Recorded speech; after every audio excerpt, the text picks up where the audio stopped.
Part 1. George and Lisa are overseas students studying in Britain. They are returning home for the summer holidays.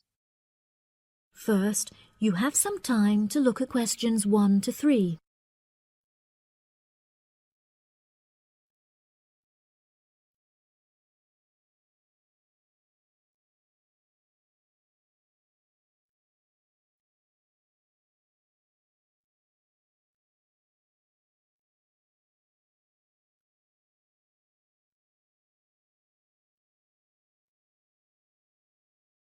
That'll be $23. Right, there's your change. Have a nice trip. Oh, I'll just get your bags out of the boot. Thank you very much. Now, George, let's find the check-in desk. Yes, but with all the changes they have made here at the airport, I'm not sure where the check-in desk is. I know, it's strange, isn't it? Why don't we ask for help? Good idea. What about that man sitting down over there? Which one? The one with the hat on and in the trolley? No, the one with the uniform behind the table. I'll ask him. Excuse me, could you tell me where the check-in desk for France Air is, please? Oh, let me think. The best way to get there would be to turn left at the end there, where the cafe is, and then go straight ahead until you're opposite the departure gates entrance. Oh, no. Sorry. It might be quicker to turn right as soon as you get past the cafe, and keep going along the corridor until you come to the sliding doors at the end. On the left. Yes, that's it. All the check-in counters are in a hall there. I'm pretty sure France Air is directly to your left as you walk in the hall. Thanks a lot. So, it's the left past the cafe and then right opposite... The bookshop. You can't miss it. Come on then, Lisa. We don't want to be late, and I want some time to get a cup of coffee and look around the bookshop. OK, George, but I want to go to the restroom first. I'll meet you at the check-in desk.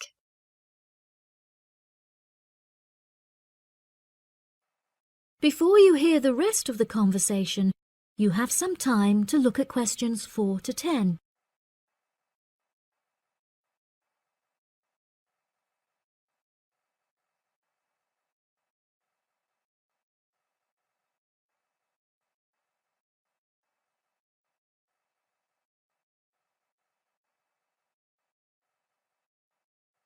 Now listen and answer questions 4 to 10. Good morning. Can I help you? Yes, I would like to check in for flight FA492. Very good. Can I have your ticket and passport, please? Oh, yes, here you are. OK, thanks. If you could just put your suitcase on the scales. Oh, I have this extra box that I want to take as well. OK, well, that's extra luggage, so I'll have to get you to fill out an excess baggage declaration certificate. It'll cost extra, I'm afraid. Let me see. $40 exactly, if the total value of your contents is under $400. Oh, well, what's the form for? It's just a form you have to fill out so that if there are any problems, we'll know where you are and how to contact you. So, if you can give me a few details, I'll key in the information. OK then, your passport says your name is Lavier. Is that right? Yes, George Lavier. George, Lavillliers.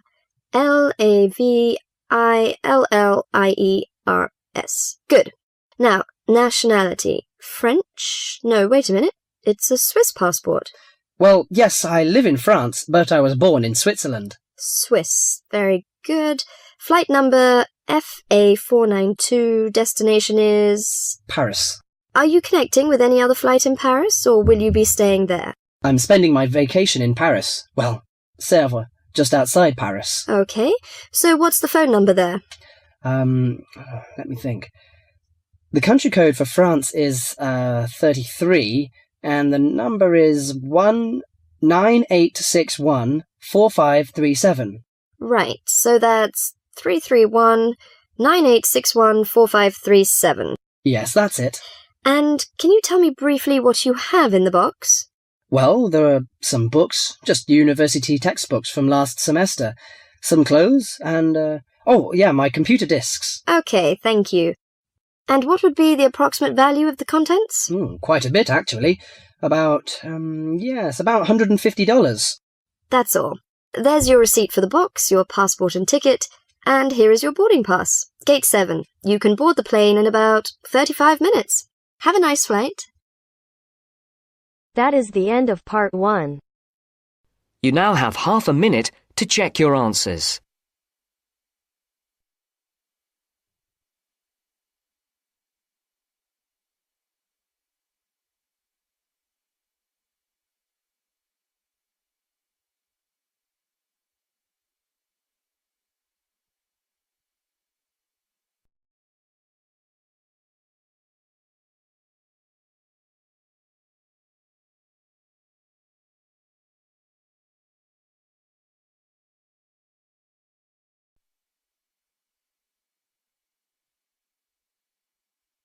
Now turns to part 2. Part 2. You will hear a podcast on Canberra's theme park. Now you have some time to look at questions 11 to 16.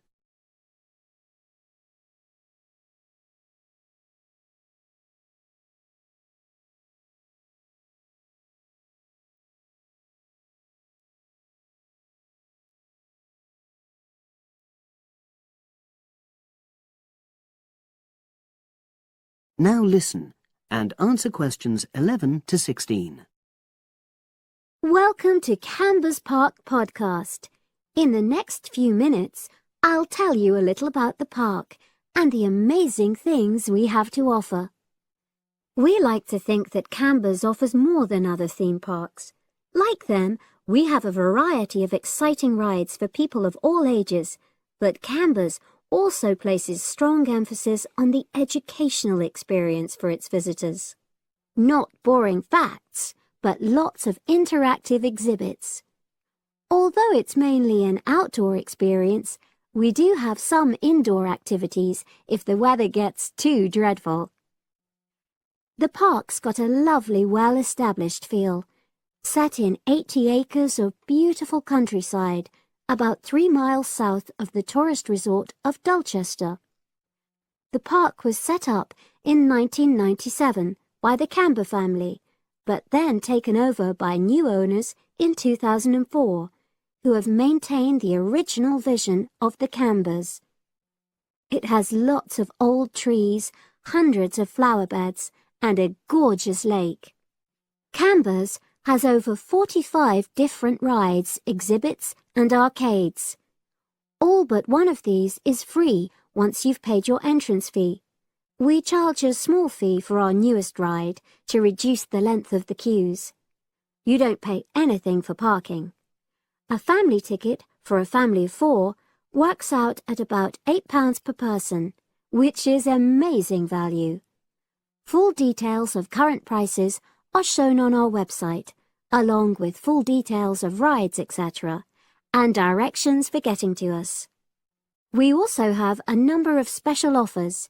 For example, if you live locally, why not join our Adventurers Club, which entitles you to 50% off ticket prices all year round, and a special lane for all rides and exhibits, which means you don't have to wait to get into any part of the park. See the Offers tab on the website. We've recently added a number of new exhibits to the park, and we're particularly proud of our Future Farm Zone, which houses over 20 different species of animals, from chipmunks to dairy cows. The emphasis is on getting near to the animals. All of them can be petted, and you can buy food for feeding the animals. Many of our younger visitors say that this is the high point of their visit. And speaking of food, don't let the animals have all the fun. We have a total of 7 different catering outlets on the site. We're open 10 to 5:30 all year round, and cold drinks and snacks can be bought at any time during opening hours. And hot food is available most of the day in the Hungry Horse Cafe from 11 until 5, just half an hour before closing time. Now you have some time to look at questions 17 to 20.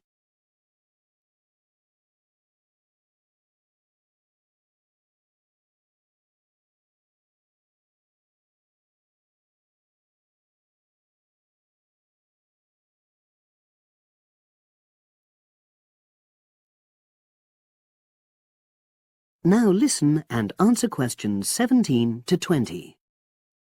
Now we want all our visitors to have an exciting time when they come to the park, but our first priority must be safety. Parents and guardians know their children's behaviour and capabilities, but here at the park we have set certain conditions for each of the rides to ensure that all visitors get the maximum enjoyment out of the experience and feel secure at all times. There are 4 major rides at the park. Our newest ride is the River Adventure, which is designed to reproduce the experience of whitewater rafting. No amount of protective clothing would make any difference, so only go on this ride if you're prepared to get wet. Children under 8 can go on this ride, but all under 16s must have an adult with them. Not all of our rides are designed for thrills and spills. Our Jungle Gym roller coaster is a gentler version of the classic Loop-the-Loop, specially created for whole family enjoyment, from the smallest children to elderly grandparents, suitable for all levels of disability and health conditions. Carriages have comfortable seating for up to 8 people with safety belts for each passenger, which must be worn at all times. Sit back and enjoy the scenery. One of the best established and most popular of Canberra's rides is the massive swoop slide. Whiz down the polished vertical slide 9 meters in height and scream to your heart's content. There are no age or height restrictions. Be careful though, you must have on long trousers so you won't get any speed burns. And then there's the famous Zip Go-Kart Stadium with 16 karts, 8 for single drivers and 8 for kids preferring to ride along with mum, dad or carer. Take part in high-speed races in our specially designed Formula 1 style karts, but no bumping other karts, please. All riders must be above 1.2 meters because they have to be able to reach the pedals, even in the shared karts. Full details of all safety features are available on our website at www.camberspark.com. So come and make a day of it at Canberra's theme park.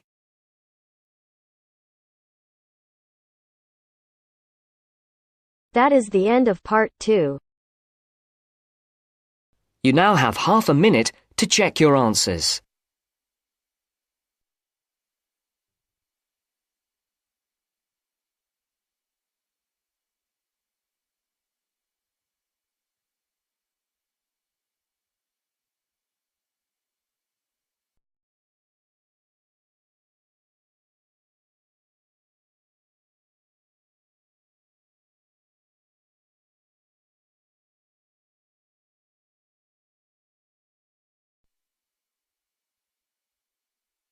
Now turns to part 3.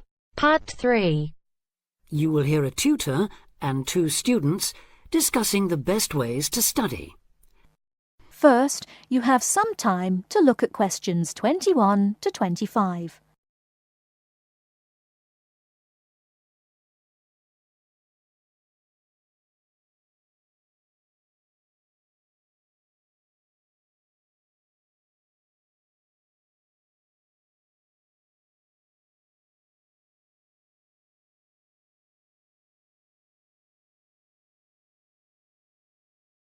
Now listen carefully and answer questions 21 to 25. Well, how are you both settling in? Fine. Yes, no problems. So far, anyway. Good.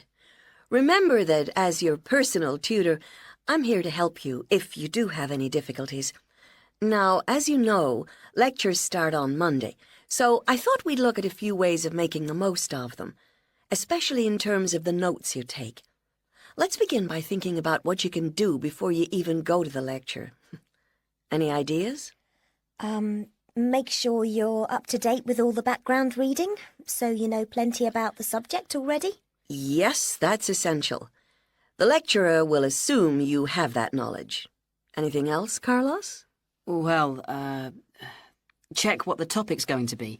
Of the lecture, that is. I'd go a bit further than that and consider what the content may be. Then you could ask yourself some questions that you want answering, and listen out for the relevant information during the lecture. OK. Now that brings us to the lecture itself and the actual business of writing notes. But there's a lot to deal with there, so we'll come back to that later. What I'd like to do for the moment is continue with the process of note-taking and move on to the next stage. Any suggestions for what that might be? When the lecture is over, you mean? Yes, once you're able to sit down somewhere quiet with your notes. Read them? More than that, you need to make sure they'll still make sense to you weeks, months later. Edit them? Yes, that's what's needed. It's well worth spending a few minutes on it. Any missing words, anything difficult to read, things you didn't have time to jot down, now is the time to do so, while everything's still fresh in your mind. Right. And after that, when's the best time to revise them? When do you think, Carlos? I'd say just before the next lecture, in the same subject. Precisely. That's a vital time to look at them again, for obvious reasons. But it's definitely not the only time. When should you revise them again? A month later, maybe? Sooner, and much more often than that. I'd recommend you look at them again once a week. That's why it's so important they're complete and easy to follow. Before you hear the rest of the talk, you have some time to look at questions 26 to 30.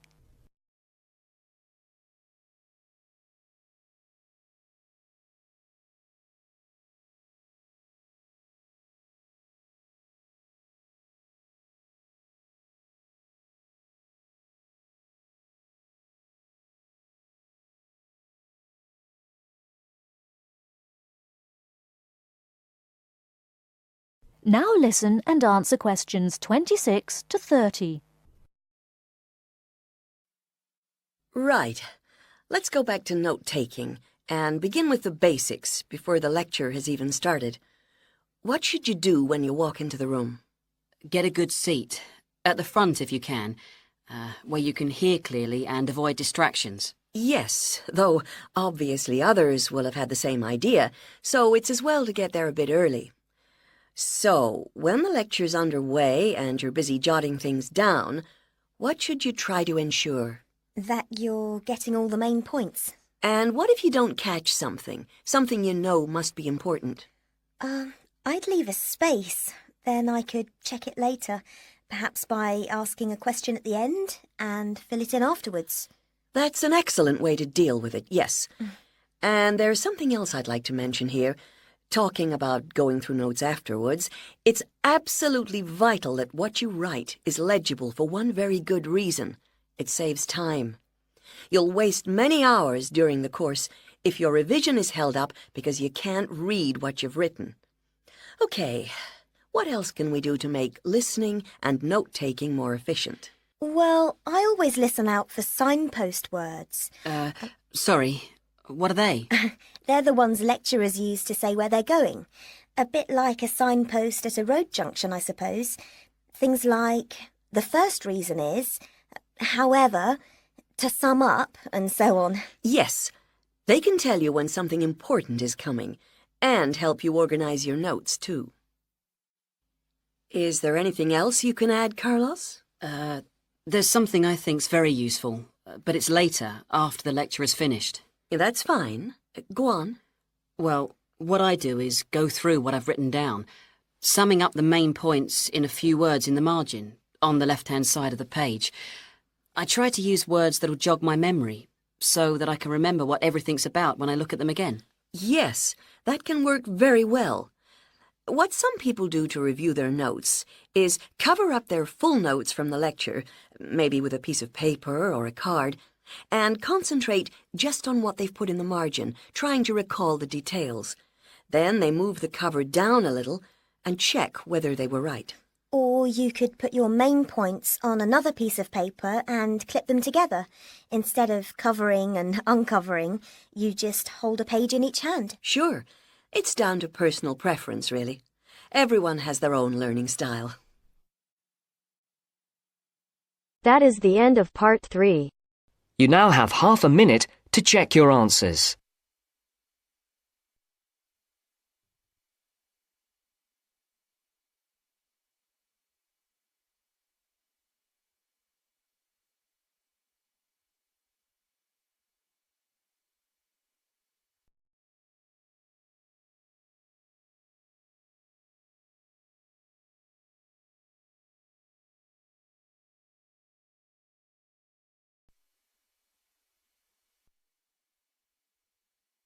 Now turns to Part 4. Part 4. You will hear part of a lecture about a place called Cuba Pedy. Listen carefully and answer questions 31 to 36.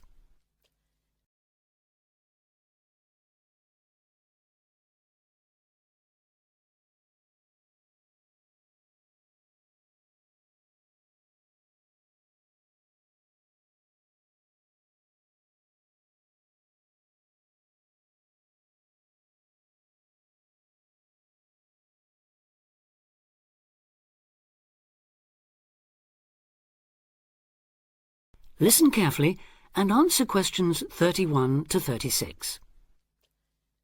Good afternoon. Today, we're continuing this series of talks on the development of the Australian outback with a look at Cuba Pedy, the desert town of opal mines and underground living, which lies 860 kilometres north of Adelaide and 690 south of Alice Springs. The inaccessibility, harsh climate and almost total lack of water made it a highly unlikely place for human habitation.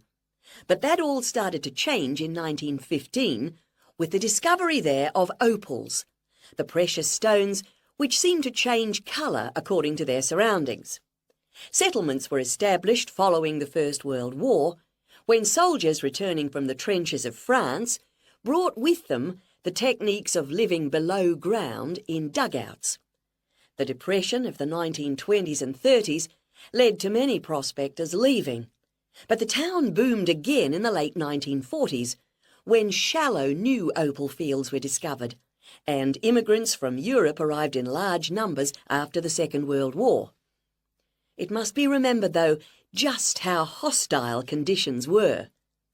Daytime summer temperatures reached well over 50 degrees centigrade, winter nights were bitterly cold, and dense dust storms regularly blanketed the town. To cope with this, more and more people began living in disused mines and purpose-built subterranean houses, where the temperature remains at a comfortable 25 degrees all year round, so that eventually around 70% of the town's inhabitants had made their homes beneath the surface. This led to the construction of hotels and even churches below ground, as well as an entire underground shopping centre, the only one in the world.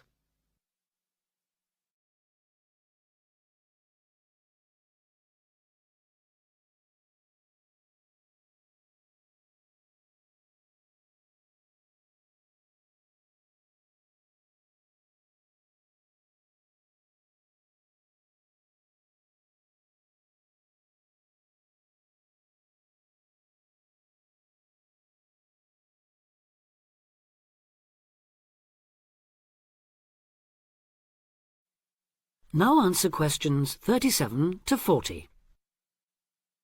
Perhaps not surprisingly, this has now led to the emergence of a secondary industry, tourism.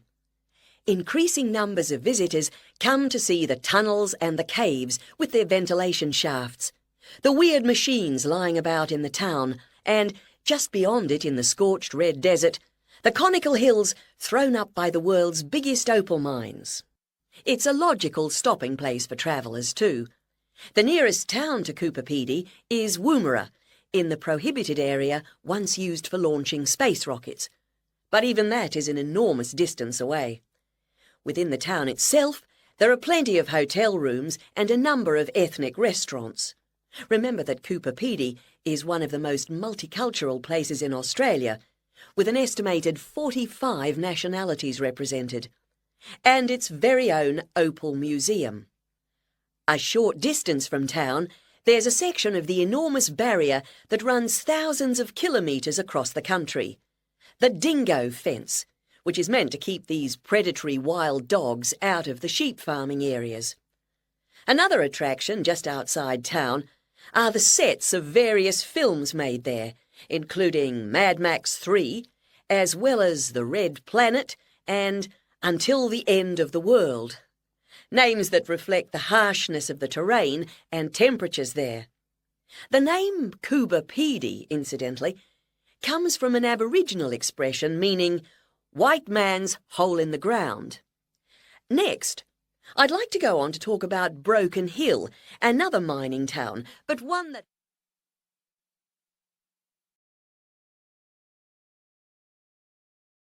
That is the end of part 4. You now have half a minute to check your answers.